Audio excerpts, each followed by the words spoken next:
twak mar okil Kamaloka Otiende Amolo kachiel koda Pielo Lumumba kagitwak gi Walter Nyambaga. Wadhi nyime kama jopuonjre mawuok e kaunti ma Homa Bay to somo e mbalariany mopogore opogore e pacho ka dwaro ni mondo sirikal mar kaunti kachiel kod jood bura mawuok e kaunti ma Homa Bay mondo chikitgi ne ng'ur ma gisebedo ka gichwalo negi kaluwore kod midhiero ma okwako sombgi. Jopuonjre go wacho ni thothgi ahinya to mago mawuok e familia ma yutogi nitiere piny ok osebedo gi yot mar yudo omenda mag basari ma sirikal miyo migepe mag piny owacho mondo mi wasirgo somb jopuonjre ka chenro mar tiegruok kata attachment bang' tieko sombgi bende yudo ok osebedo mayot e migepe mag kaunti no. Negiloso e kar romo ma Kabunde kar chung od bura ma Homa Bay Town kinde mane gisidho ayanga riwruok margi ma ong'ere ni Homa Bay University Students Association kata HUSA.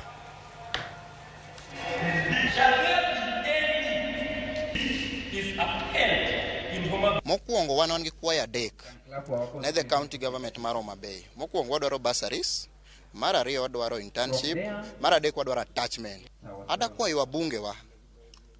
Bursary, it is a right to all students. Mano right wa. You don't need to some extent, but you don't need other MPs. Mio students bursary mar 2000. You don't get me bursary mar alfaria nja mbalarianti. What the yudo support from the county government and even the national government mondo wakonygo students are very needy and very vulnerable. Sani king'iyo county government Homa Bay County omigi thuolo kendo kata sani wan gi nyithindo kacha moya different universities momi thuolo kacha mar timo intern gi e county government ma Homa Bay in different departments.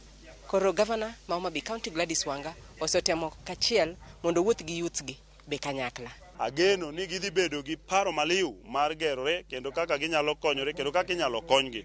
Ahinya wawacho ni kaka joma tindo nyaka koro wapang history mibiro ndik kuomwa.